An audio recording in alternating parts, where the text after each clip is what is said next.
And I want to thank Ivan. Yep, I see that you've got it. It's being recorded.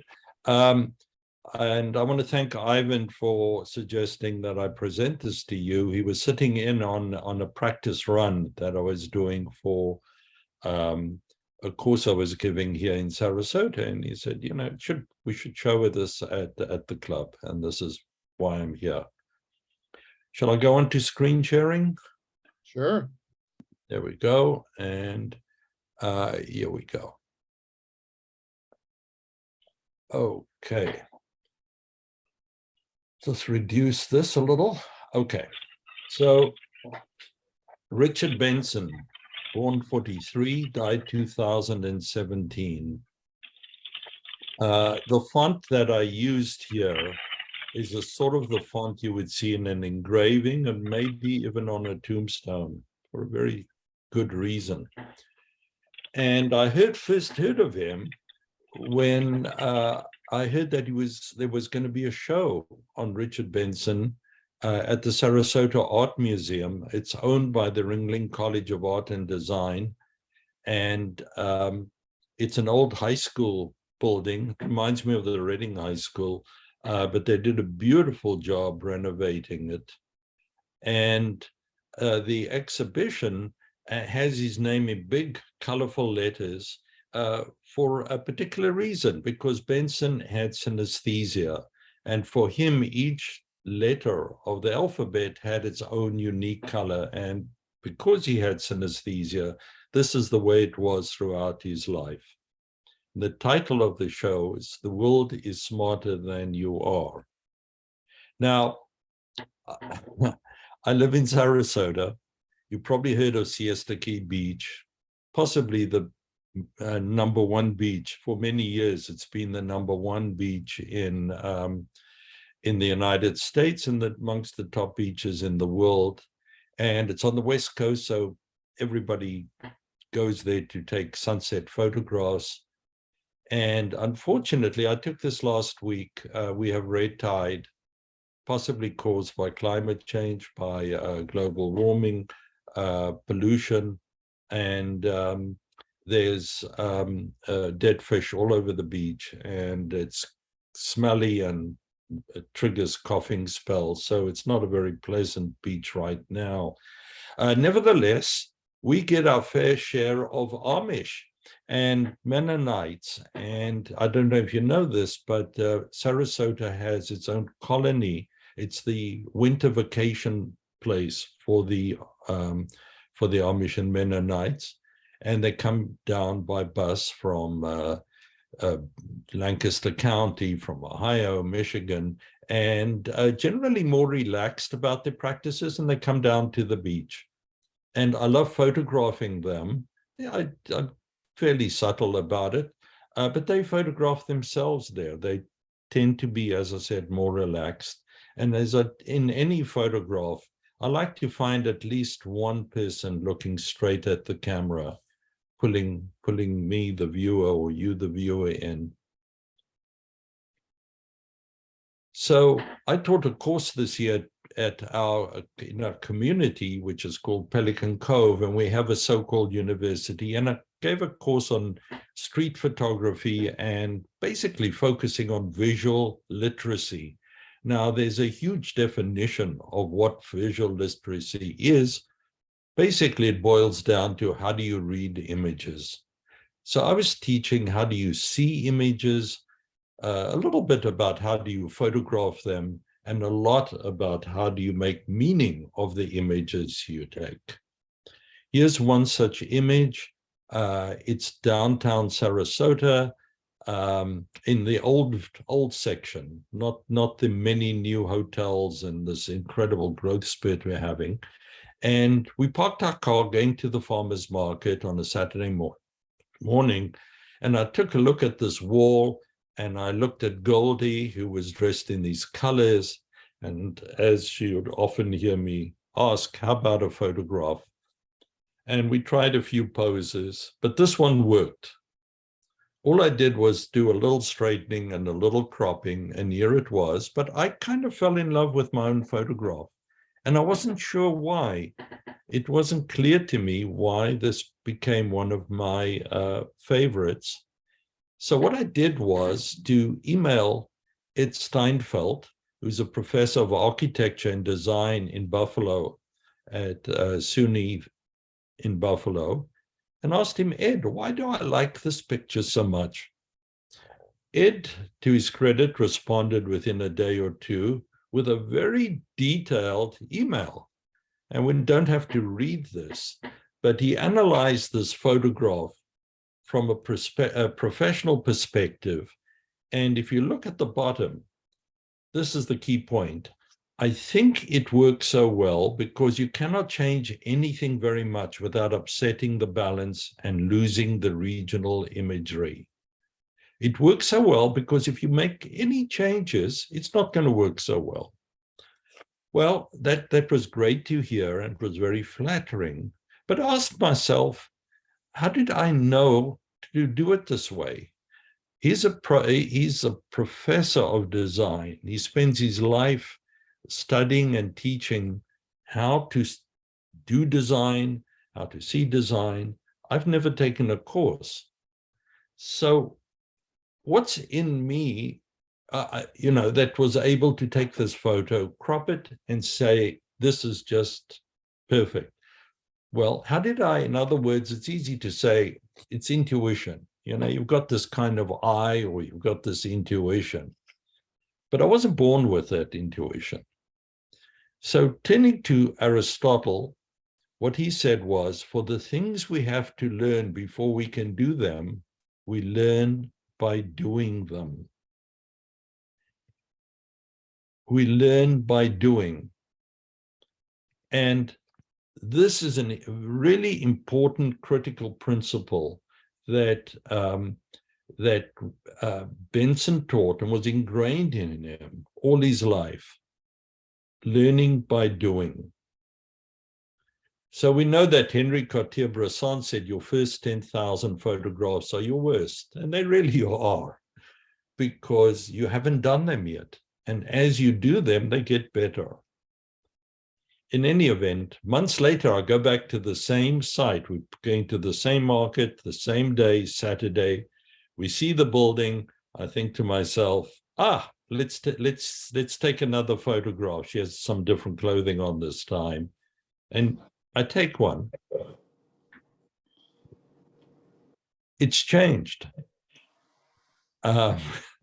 And there's something to be said about don't revisit the same, don't step in the same stream twice, because everything had changed. Here was the Trump sign. And coincidentally, Goldie intuitively always dresses appropriately. She's wearing black now. And when I cropped the photo, I included the background and I included the wire hanging. And to me, this is this photo has, because of this sign, changed its whole character. No longer a Caribbean relaxed paradise. This is the real world. And this photograph, the same location, to me, the way I see it, reflects the real world as it is in Sarasota, including all the over construction that's taking place and the heavy politicking that tends to go on. I haven't forgotten about Benson. So who was he? The obituary in the New York Times said, Richard Benson, a stonecutter's son with the skills of a master machinist, who developed innovative techniques to print photographs that had the artistic depths of paintings, died on Thursday, etc.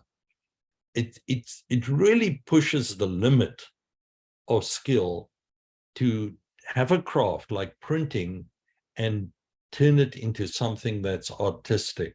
But notice they mention the craft of printing and the artistry of what he was able to accomplish.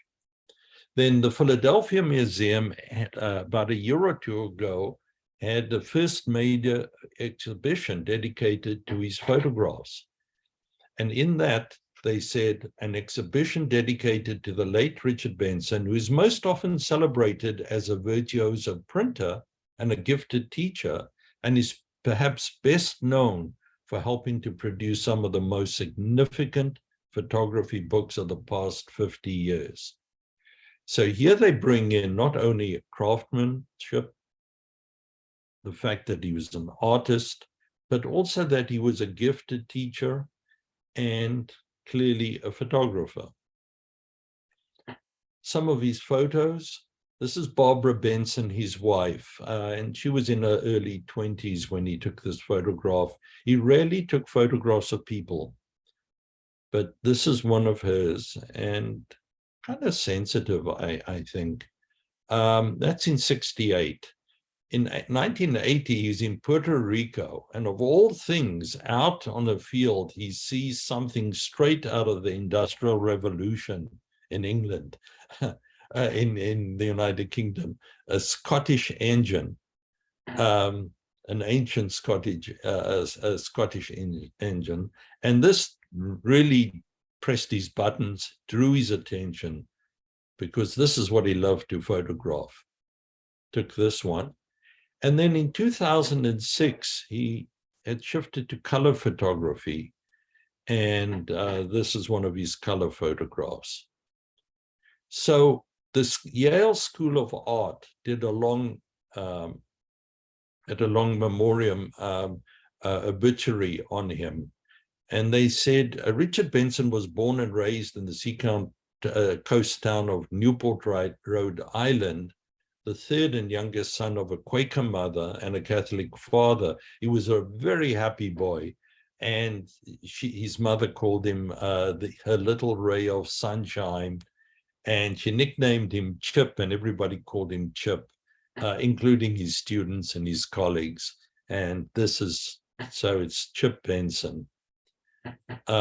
His father, John Howard Benson, was the greatest calligrapher and stone letterer of his time, died when Chip was 12.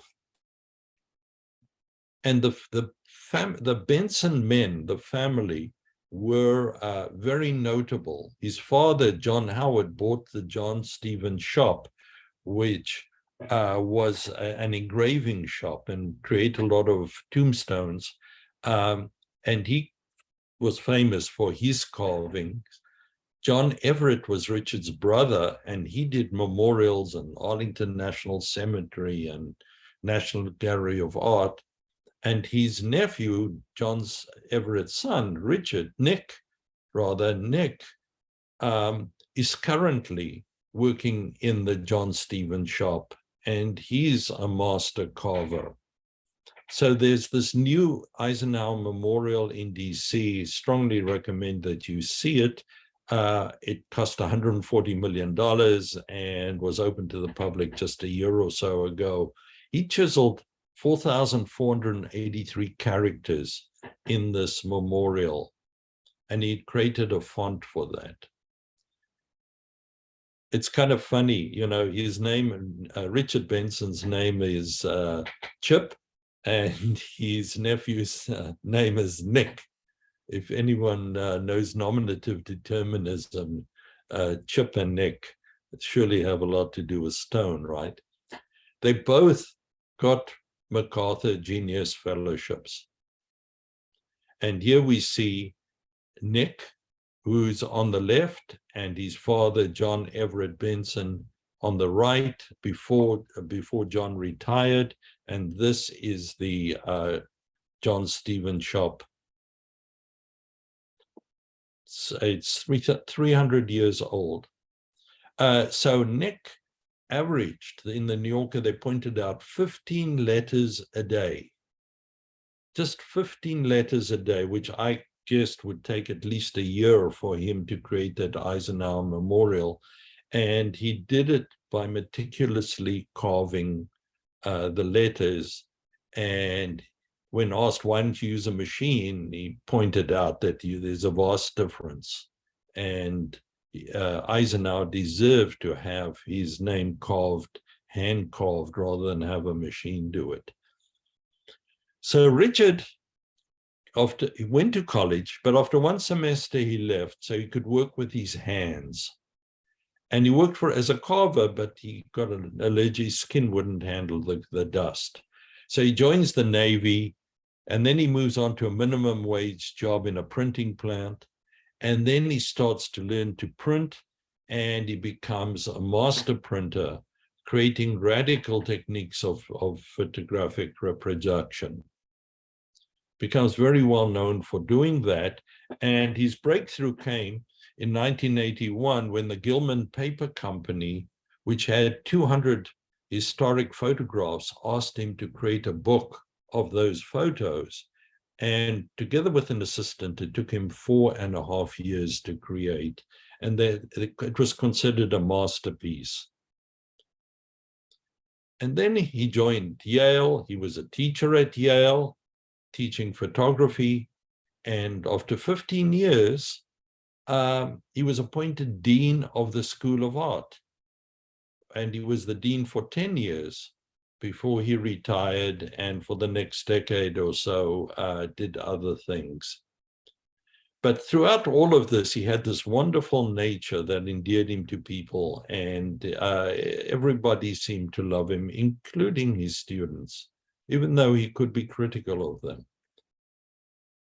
And he has become famous for the monographs that he's printed for the Metropolitan Museum of Art and National Gallery.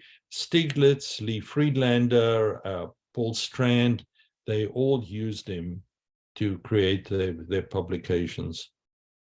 So mostly did black and white. And this is a photo he took of John Bull's great stone.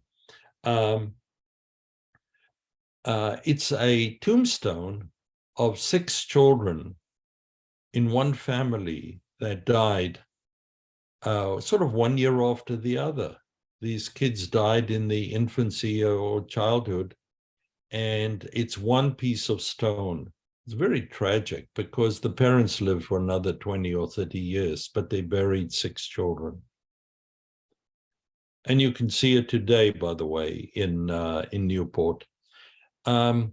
This is a typical photograph of Benson. It's unremarkable. There's not any emotion involved in it, but there were challenges. For example, the bright light coming in through the window. How would he deal with the shadows? How would he, make this a decent print? And he would run through. He used inkjet printing, and he would run run it maybe 20 times. He would run the film through the printer to add different shades of gray and black. But then he became fascinated by color photography, and he did something similar with color photos. But at the end, he said, your computer monitor is about as good as anything, and there is no place for for printing, for me to do printing. This is one of his photos. Very carefully crafted, no people. Once again, not much emotion in it or any, but he was meticulous. He was absolutely meticulous.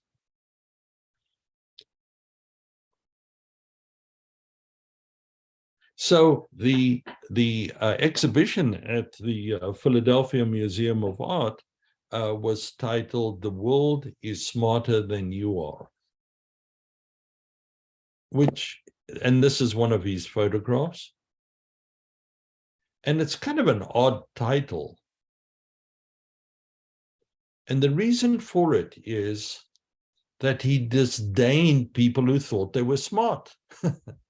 He said, I've always believed, and I continue to believe, that the elite of the world are the people who make things. And the lower class are the people who think, who dwell on their thoughts and exchange ideas.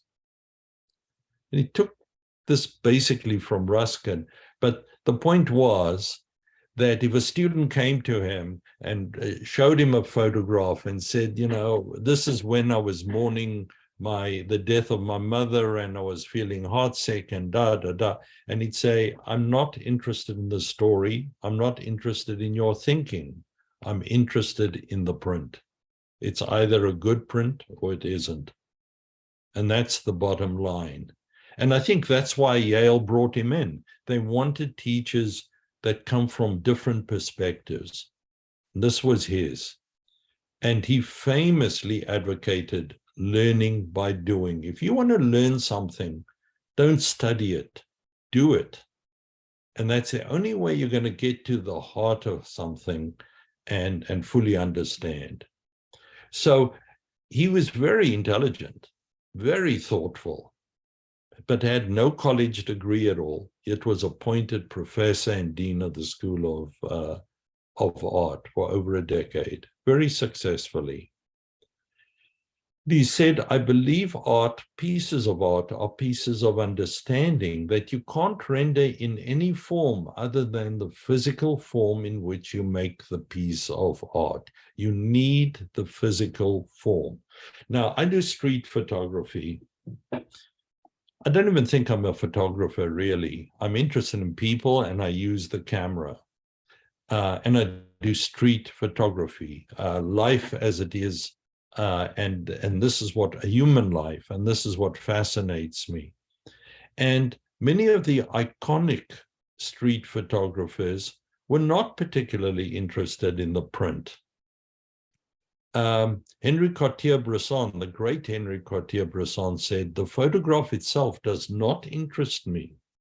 I only want to capture a minute part of reality. Not kind of a Benson philosophy at all. Gary Winogrand, of course, just wanted to take pictures and eventually see what they look like as photos. And I mean, when he died, there were 300,000 unedited photos and 2,500 photos that weren't, rolls of shot that weren't even developed. He didn't spend much time creating prints. It was not interesting to him. Jay Maisels, who's my idol, photography is not about photography, it's about everything else. But for Benson, it was about the print.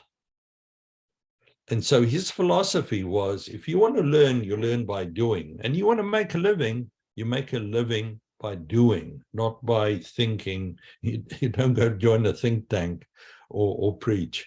You learn by doing something. So when Virginia Shearer, who's the director of the Sam Museum, told me that Richard Benson was coming and as a photographer I should be interested, I had no idea who he was. I was intrigued by the catalog that had been created with the exhibition in Philadelphia, but I really wanted to get to know this guy. It's all sounded very curious.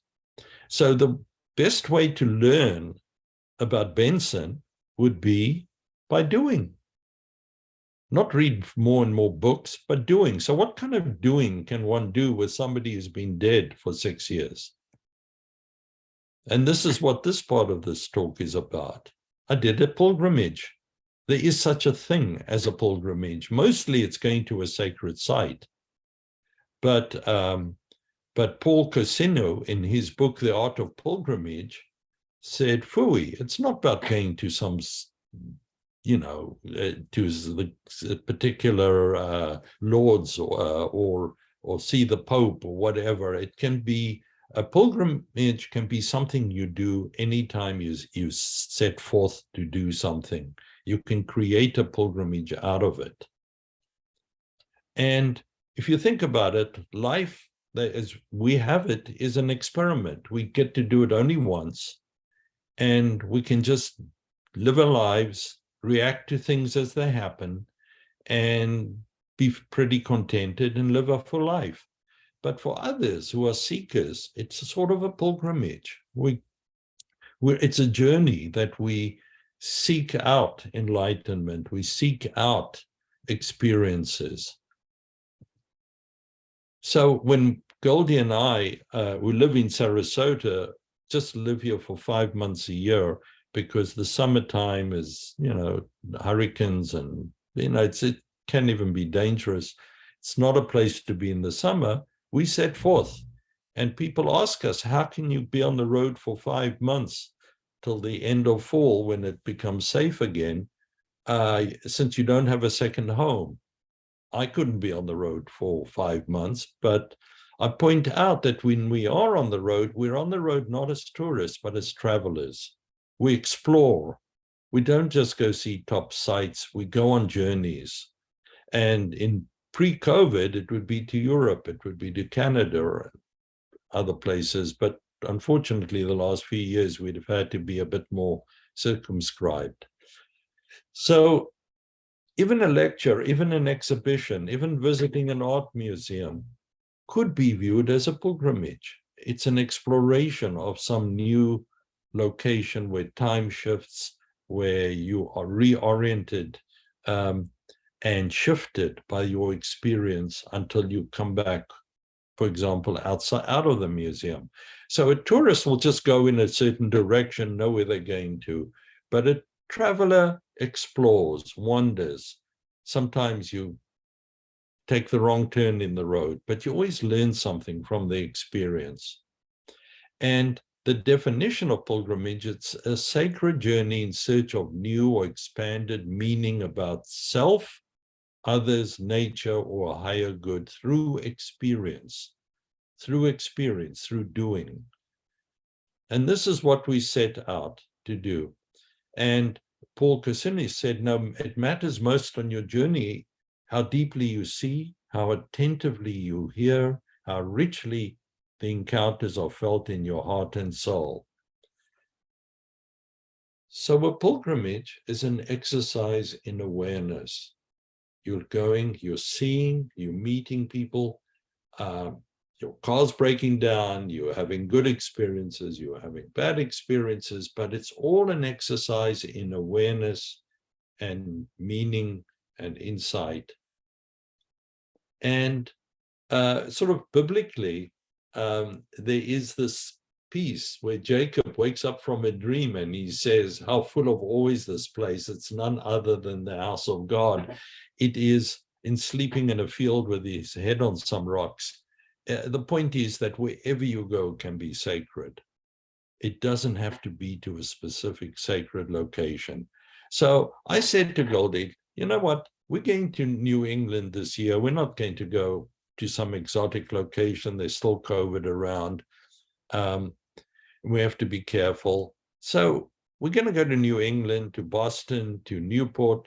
Let's make it a pilgrimage. And let's see what happens. So we stop in DC, and here, this is the Eisenhower Memorial. And you'll notice in the background, this building existed before, some government building, and they couldn't block it out, but they put gauze, they put like a mesh over it. And at night, you see that these are the cliffs in Normandy on D-Day. And it's a large memorial in this odd-shaped lot. And you'll see here, this is part of it. It says here, inscription artist Nicholas Benson. So we're looking at various sites in DC of engravings of Nick and his father and his grandfather. And then we come to Philadelphia. We go to the Philadelphia Museum of Art.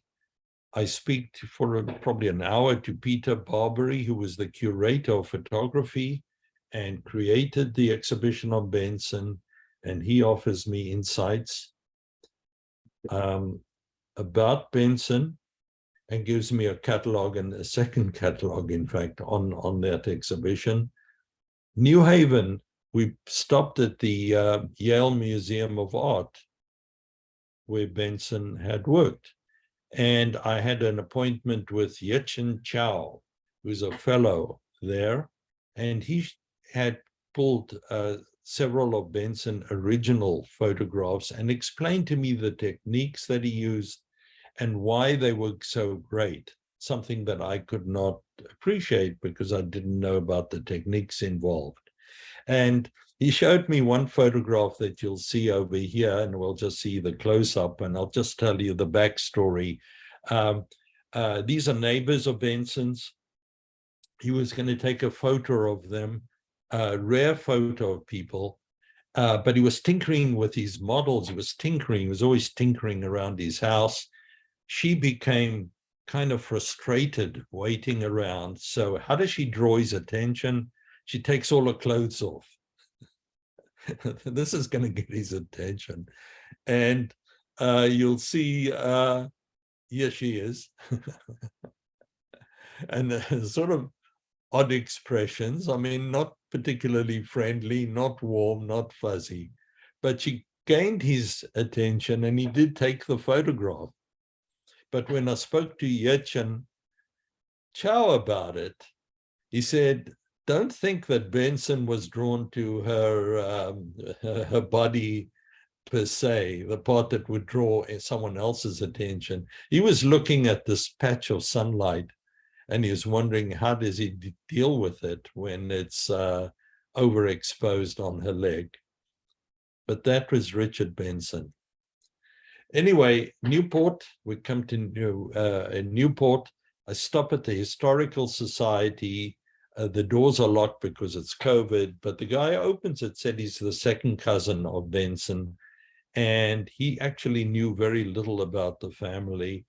But he's told me where the John Stevens shop was located.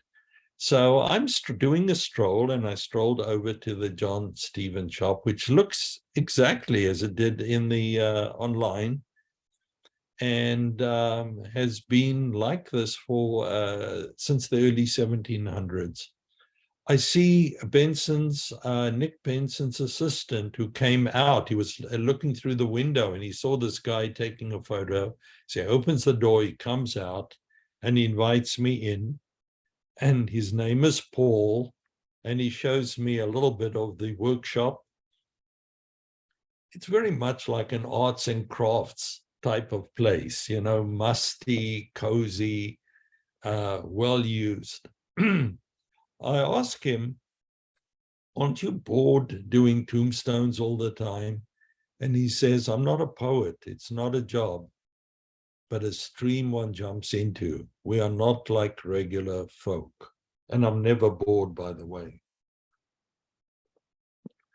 I have an appointment with Nick for the next day. And as I'm walking out, I see on Nick's desk, he was away from the shop that time, Barry Bubb coming by Thursday, 3:30 p.m. He must have written it when I made the appointment with him. And he did it in his calligraphy. And it felt, let me tell you, quite weird having a guy who does tombstones writing my name. But I was amused to see it. Paul directed me to reach the graveyard where Richard Benson is buried. And it's good he did so because there are at least half a dozen graveyards. And he wasn't buried in the historic one, even though later I heard he had four sites in that other famous graveyard. But in this sort of middle-class neighborhood, and Goldie and I set about looking at the stones, trying to find out where his was, and it was located just around here.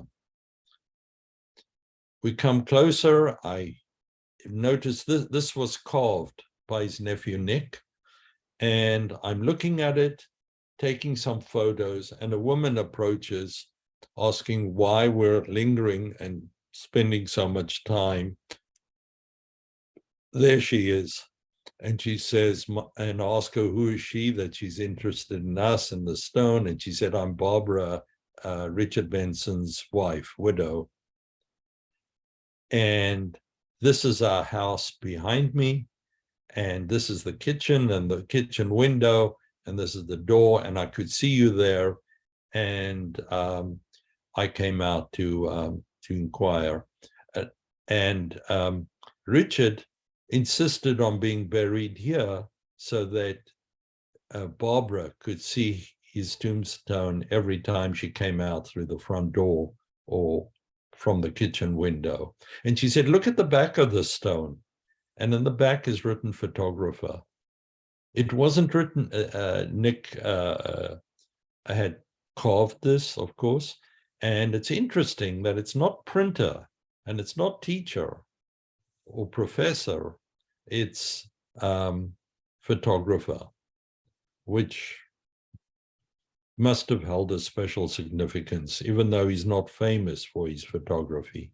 So we proceeded to sit in her dining room. She spent at least 2 hours telling us about their lives. And this is his photograph that was his favorite photo. And it shows how informal a character it is. And we took it off the wall, and I had Goldie hold it up with Barbara looking on. And I said, I heard he's into hobbies and doing things. She said, hobbies, models, you've got to be kidding. And she had me look through the kitchen window. This is the faucet. He built full-size steam engines. He took a Model T Ford. He put in a hot engine into it, and he never stayed in Yale, in New Haven. He always lived in Newport, and he'd drive at 60 miles an hour on his Model T Ford with a souped-up engine, and the state police knew it was him, and they never stopped him to give him a ticket. But we got to see the intimacy of his home. This is where he tinkered. This is his workshop, not to do photographs, but to build the engines. And in this case, he asked, how does a clock work? I could never understand how a clock works. I don't understand the principles. So he built one. And this is the mechanism. And it's really bizarre because he built it. I mean, it's large, but he had the whole mechanism going down through the kitchen, down into the basement. And this is the pendulum that swung. So it was like 3 stories long. But this was his mind. He needed to make one in order to understand it. We saw where that was their office, business office. And this was the grandfather's engraving of the alphabet, which was always, letters were always important. And they were, even though he wasn't working in engraving, they had engraved letters in their home. And when I left, Barbara gave me a New Yorker, in an original New Yorker with a brown wrapper cover, 1990 edition, 33 years, with a long article on Richard Benson. And she had held on to it all these years, but gave it to me. And that very day that I was there, and it's kind of mystical, remember, I'm still on this pilgrimage and things are happening. That very day was the day that the latest book on Benson was released for general public to purchase, and she had advanced copies and gave me one, and it's written by his students. Object lesson, each student had like a page or two, and on the influence of Benson on them. And it was really touching for me. When walking out, she said, Richard would have enjoyed talking with you. Wow, we left her home like pinching ourselves. Did we really have this experience? Remember, Barbara is the young woman that I'd seen in the catalog, in several photos in the catalog. And here I was seeing her in real life 60 years later, or 70 years later. So I went to both of us went to the common burial ground, and this is that stone of the children. And I took this with the iPhone. I mean, look how photography is advanced. This is an iPhone photo. The clarity and the color is remarkable. And this is John Stevens. He was the engraver for others, but eventually he died. And this is his stone in 1736. So after all of this, I needed a break. I needed to clear my head. And we went to the beach somewhere in the park and just did this. And then the next day, we went to visit Nick at the John Stevens shop. And there is Nick with his grandfather holding the tools of a craftsman. And he showed me on the opposite wall was his grandfather's partner. And this was about philosophy and art. And this was his contribution to the partnership. And it was always an arts and crafts scenario. He showed me a tombstone he's working on. This is a tombstone. The deceased is a man who translated Mayan hieroglyphics. And so he's creating a tombstone with these pictures, these clips. So Nick considers himself an artist, and he is an artist. This is his workshop, not his workshop, but his study, his studio, meticulous. And this is his calligraphy. And his calligraphy in stone, engraving as an artist, not as just a craftsperson. Then he showed me a headshot, a very blurred headshot of his grandfather. No, I think it's his father. This was his father. He showed me this headshot. And he said, you know, when photographs are transmitted through the web, they transmitted as code. And this is the code of this picture. Here we have letters. So what does Nick Benson do with letters? He engraves them. And this is the portrait of his father. And he says, you know, I could have done a bigger portrait of his body, but then it would get too intricate and too much to carve. But at least I did part of it in writing. And this is a different form of calligraphy.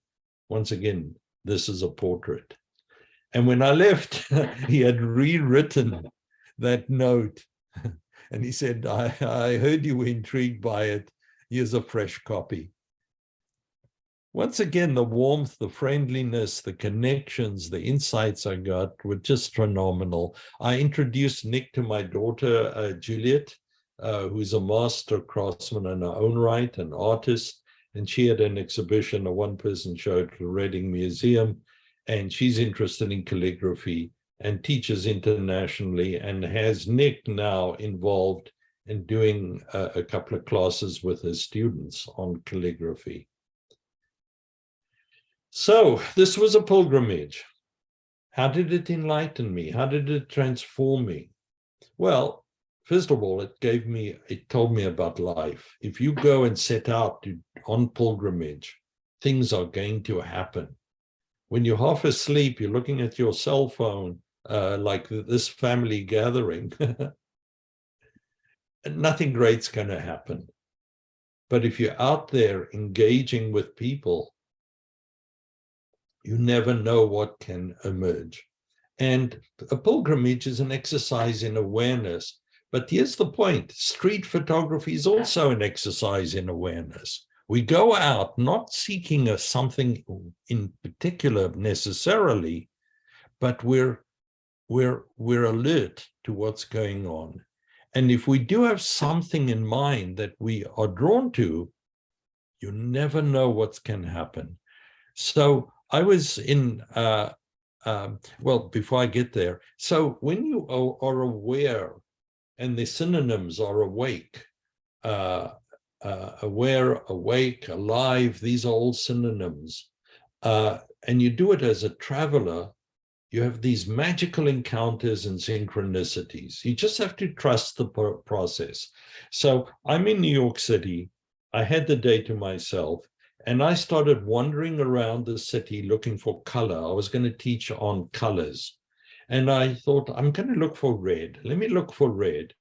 And I walked all the way from Midtown to Lower Manhattan. And then I turned around a corner, and that's what I see. I see the red van, spankingly clean for New York City, amazing. background another vehicle, the buildings, the awnings, the color of the building. And then I look at the road and oh my goodness, there's a red road. Just happened. In Sarasota, I saw some white buildings and I thought, this is cool. Look at all these white buildings and the shapes and the shapes and all the metalwork and the geometry and whatever. So I get closer and lo and behold, all the vehicles are white. Just somehow happened. I took this about 3-4 weeks ago. I was in the farmer's market and I saw this guy carrying his kid, and on the go, just passed me by. I snapped the photograph and notice how everyone, including the person behind, is blue and white. Everything is blue and white. Megan, as I got to know who she was a very colorful person in the market. And I said, do you mind if I take your portrait? And she says, no. I took a photo, close up. Incredible hair, colors. But then at the art show, Sarasota Art Show, a couple of months later, I see her and a guy walking, and I start to track them because they're not popping into any of the tents that are there with the piece of art until she comes to one, and she goes in to look at a piece of art, and this is the one. And she happens to turn, and that's my photograph. Now, did she go to look at this because it matched her colors? What caused her to pause here? And look, here is her friend, who's the exact opposite. Lots of facial hair, but none on his head. And they both were in position to get this photograph. By now, I'm not even surprised to see these things, but I am delighted to see these coincidences. And I'm at the Sam Museum. Who do I see at the check-in? One of the cashiers. Here he is, same fellow. And I happened to have my iPad with me, and I said, this is you, isn't it? But notice he's plucking at his beard, and here he's plucking at his beard. He was very intrigued. And he said, this is Megan. She's an artist and she does volunteer work and that. And I'll show her the picture. Later on, I meet an artist, and she said, one of my best friends, a superhero, is Megan. And she's coming right up here to see me if you hang around a few minutes. And she shows up. And this is taken in daytime, but it's with the iPhone. And I'm having coffee outside with Megan in a few, and she's telling me about her project to house mentally ill she takes off the street and puts into homes that she decorates, and has now about 10 houses that she has with homeless people in it. And I take a portrait, but now I know who she is. And then next Friday, there's a charity auction. Actually, this is a catalog of showing some of the houses. Love her nails, her tattoos. And she has one of my photos she's going to be auctioning. So we've gone from me stalking somebody down the street to becoming a friend. So, when you photograph as a traveler, not as a tourist, you get these amazing experiences. This is Washington, Meridian Park at the Drum Circle. I'm embedding myself in the group, and Herschel Museum. Notice the synchronicity, black and white, black and white. This is not a black and white photo, but their colors match. Walking down Ottawa in the street, and we could spend a lot of time studying this photograph. But obviously, I'm drawn by the synchronicity of the hair and the match of the colors, although everything else is kind of opposites. He's big, he's bald, she's short, she's long hair, his clothes. There are a whole bunch of contradictions, but what an intriguing shot. A man selling corsets, a religious man, Orthodox. Um, he could use a corset, but intriguing that here would be him selling corsets to women. Boston, this little girl looking at me, always get somebody to look at you when you take a photograph, and she happened to look straight at me. But notice the skull and crossbones in pink, mind you, matching the colors. And of course, I'll just whip through them. Goldie has this magical way of dressing to the occasion. Synchronicities, the Helicopter Museum in Westchester. Who would have thought that her clothes of the day would absolutely, the two shades of blue, the red, the white, totally match this helicopter. Also Westchester, St. Petersburg, Munich's exhibition at Sarasota Museum of Art. Now, these are all accidental color matches. This was in Toronto this last summer. So what I also learned is that there's similarities between me and Benson. He sees this, I see this. It's a mailbox, pink and blue, pink and blue, pink and blue. I guess it's male and female. And this is Venice, Florida. There's always an American flag. Can't miss it. But it's sort of similar. Now, here's one that's similar, but very different. Benson photographing houses, and I happen to photograph houses. But as a street photographer, they're different. He was interested in the houses. I was interested in the empty space, in the cleanliness, in the pastel shades, the bizarre emptiness of this. And I wanted to show this, the place that's devoid of life, visible life on the street, very reminiscent of growing up for me in a place. I really wanted to show what it's like, or imagine what it's like for people living there. That was not what interested him. He was just interested in structures, not in people. So the ultimate lesson that I found that one can get from Richard Benson comes from this quote. So let's reflect on the tyranny of convenience. Try more often to resist its stupefying power and see what happens. We must never forget the joy of doing something slow and something difficult, the satisfaction of not doing what is easiest. The constellation of inconvenient choices may be all that stands between us and a life of total, efficient conformity. This was Richard Benson. Did something very slow, very careful, and he never chose the easy way of doing it. And, you know, it's coming from a street photographer, it's kind of bizarre, you know. We take pictures very spontaneously, very quickly. Like I'm doing this on the beach. This was a few months ago. At sunset, the sun is right behind here. But even though it's spontaneous, it can be done well. There can be technique in it. This is like a 12-year-old doing acrobatics on the beach. Love that the bird was sort of following behind. I'm not going to go into the details, but there was still a craft involved.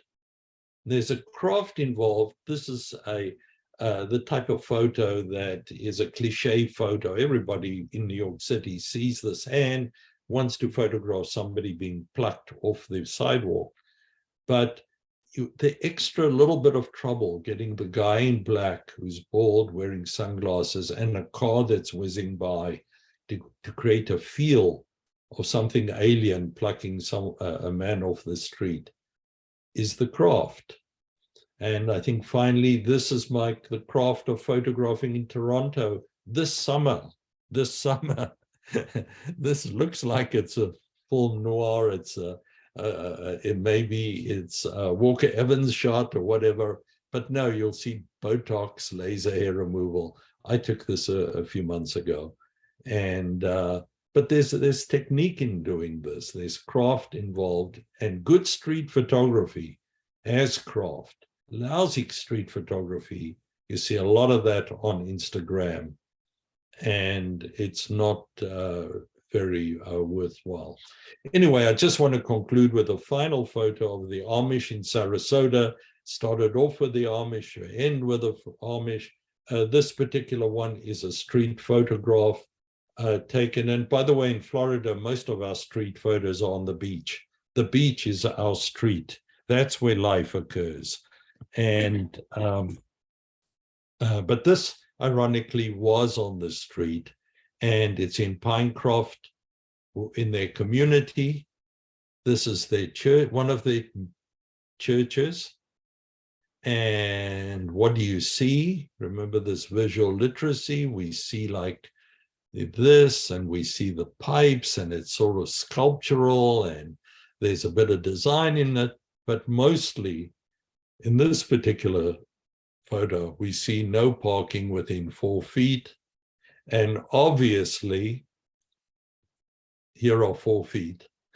And for me, it was sort of a visual depiction of the sign, and it was a lot of fun because I'm sure it wasn't intended that they have 4 feet graphically showing up the sign. And I snapped this as we were walking by very quickly.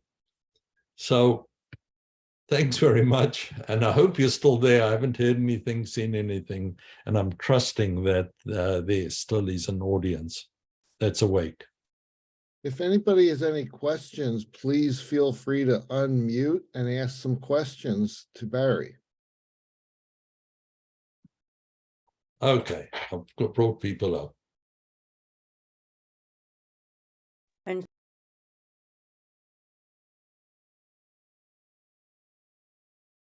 One question I have is there a place where you can find Richard Benson's work, the photographs that he did do? Oh, well, yes, Amazon. Is there a website possibly? Amazon, you'll buy his books. Okay. I don't think there's a particular website. This is the book on object lessons that Barbara Benson gave me, but there is no Richard Benson website per se. And you can just go online and see some of his images, but I would say that this catalog is very good and it's not expensive. Hey, Barry, can you unshare your screen? Yep, I will unshare. There we go. Okay. All right, Barry, I have a question. Yeah. And this is Marshall. I'm here in the Goggle Works. And my question is, it looks to me like a lot of your street photography, it's just a quick grab shot, almost like a snapshot.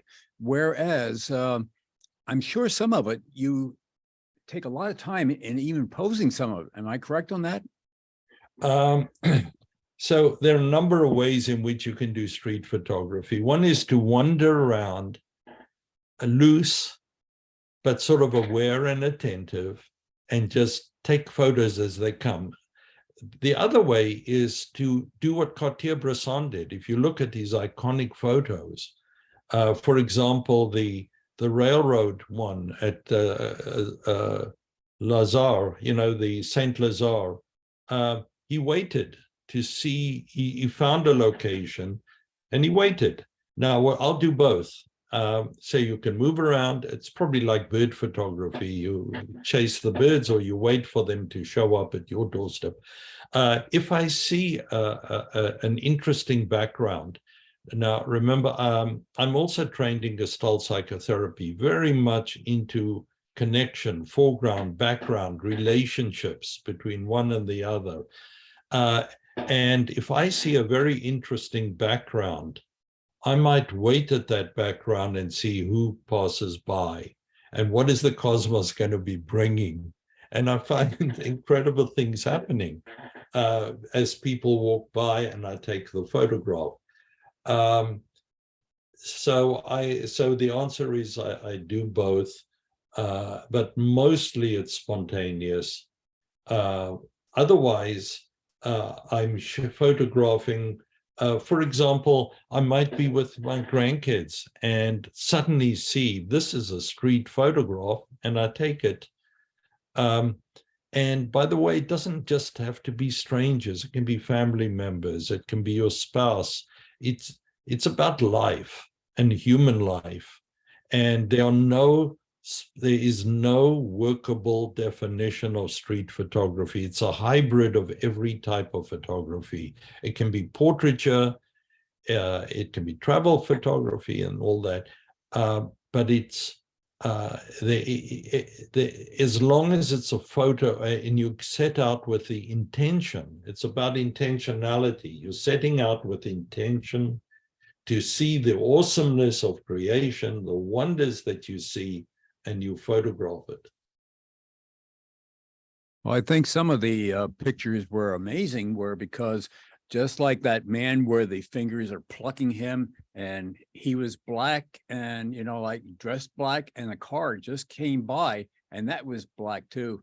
And also like the picture of the man carrying the little boy and everything in it was blue. So it's amazing how you just seem to catch those things just at that very split instant. So it's very funny. I do not do burst photography.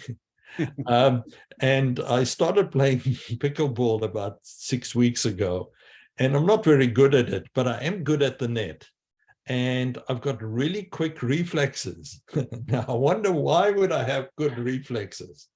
I think I've been cultivating them this last couple of years with street photography. So the man carrying the boy was an instantaneous shot. I mean, we're talking seconds. There are other shots that I might take a bit longer. The one where the man's plucked off the street, I was probably there about 4 minutes, and there were a few people walked by. But I'm not one of those guys who'd spend 2 hours sitting waiting to take a shot. I'm not Ansel Adams or, a part of my nature, because this suits my nature, is that I'm impatient. And I just don't have the patience, and I'm not into technology. And so street photography works well for me. And I'm also very humanistic in that I find people interesting. Barry, hi, Vince Pellegrini over here at the Goggle Works. Barry, you mentioned that Benson did books for some famous photographers. Did he actually do darkroom prints for those people? Yes. Or all of his work in book form? He did. I don't know did he do the darkroom prints? I know he created the monographs and the books, and I don't think he did the actual printing for them, but he was very involved with Lee Friedlander and Paul Strand and many others. But I don't think he did their printing for them. They're developing, but I think he did do it for books.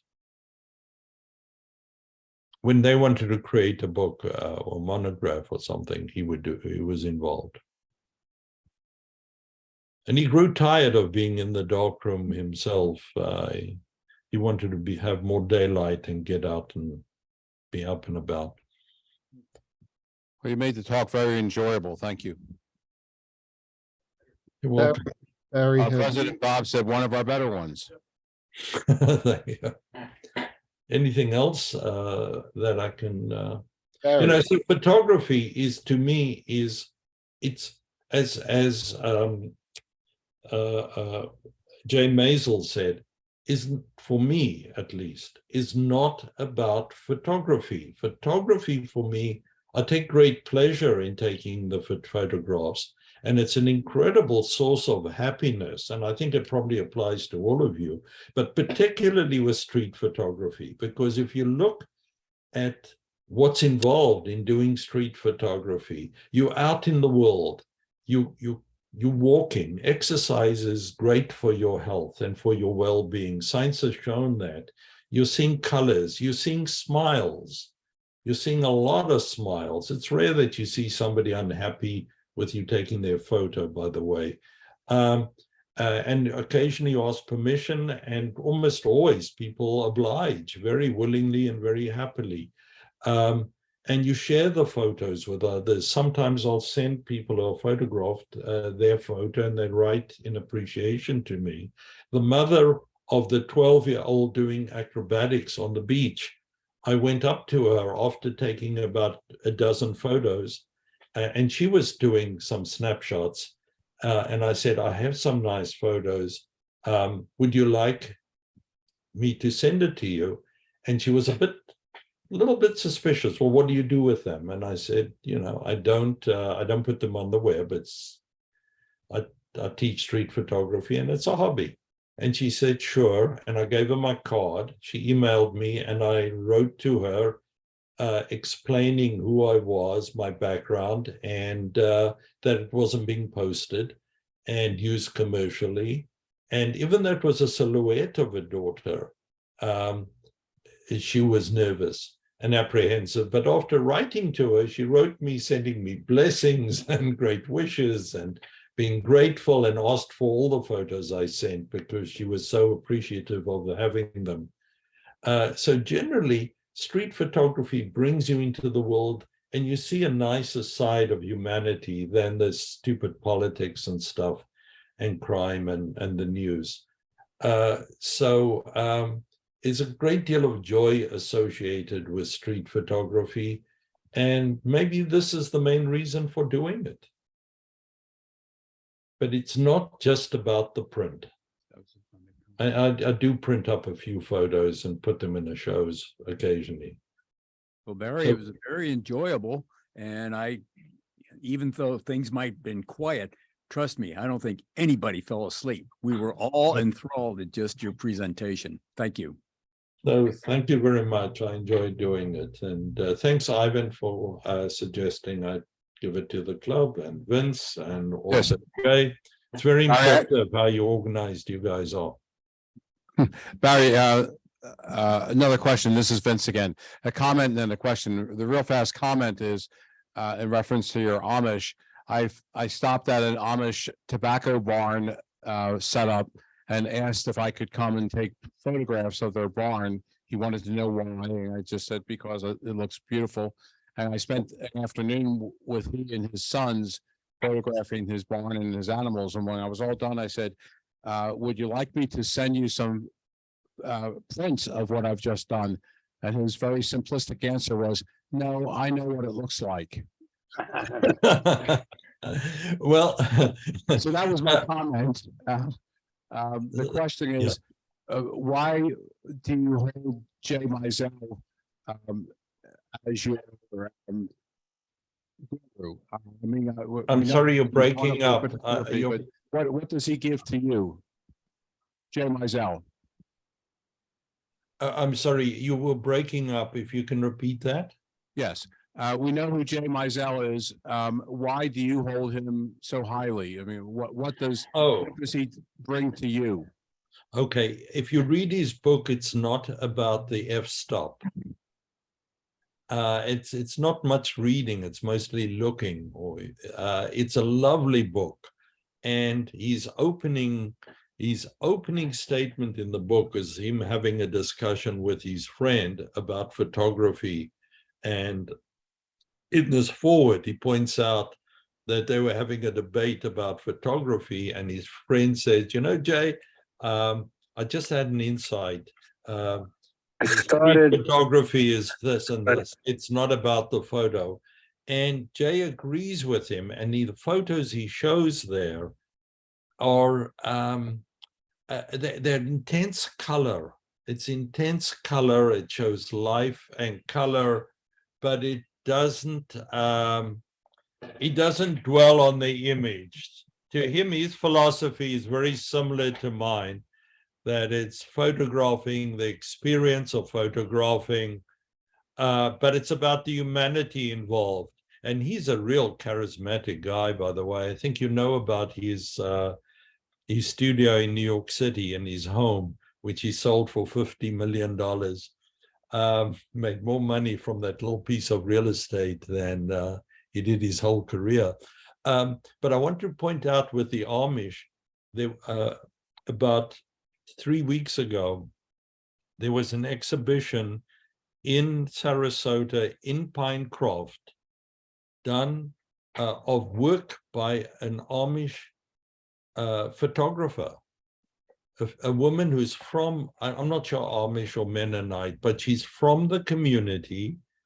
She stepped out into the world, but she still is recognized by them and is frequently there with them.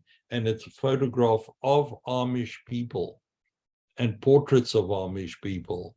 And so, you know, depending on the sect and their formality and their strictness, but many will do photography. They will do it on the beach, and they'll use their cell phones. I've not seen any doing it with cameras, but they do take selfies and photograph each other. I think the problem is one does need to be sensitive to the fact that they do not, you know, they don't be intrusive about it. Don't go, you know, and don't invade their space. But I don't think we should feel that guilty about photographing them on the beach or enjoying the sunset or that sort of thing. Barry, I couldn't help but think tonight of the artist Vivian Meyer. Oh, yeah. Yeah. She is absolutely incredible. Yeah. And some of your pictures actually reminded me of some of her work, because she would go, like you said, you go around with your kids. Well, or your grandchildren, she was a nanny, and Yeah. that's how she was out on the street, just taking photographs on the spur of the moment, like you mentioned. Yeah. Just wandering the streets and taking shots, but she had an incredible eye. I mean, she was just an amazing street photographer. So I'll share that with everybody if you're interested in looking at her work, and also read about her. Her story is totally amazing. Amazing. She was a little abusive with those kids. She dragged them all over the place, whether they wanted to or not. And she was certainly a very strange character. I think there's another point that as we age, and I'll notice it here in Florida, there's no reason to draw a distinction between photographing your grandkids, all of whom are beautiful, and photographing a stranger's kids. And a lot of the joy of street photography is having the techniques for photographing your own loved ones. And if they trust you, you get some fabulous shots of the kids, not in formal poses. And they appreciate it. So you're sharing, you know, your skills with the family, and it just enriches life. And of course, when you, I sound like I'm selling street photography, but if you're out vacationing on a cruise ship or whatever, I mean, we've been on cruise ships around Europe. We get off in Athens. I'm running to go and photograph the graffiti. I mean, the graffiti, you know, I've seen the Parthenon, but the graffiti is always changing. And there's always some amazing graffiti out there that's worth a photograph. So it sort of makes travel more fascinating, having this. And the beauty is all you need is your cell phone. So anyway, thank you. Thanks very much for being attentive. Well, thank you, Barry. Does anybody have any final questions before we close out the meeting?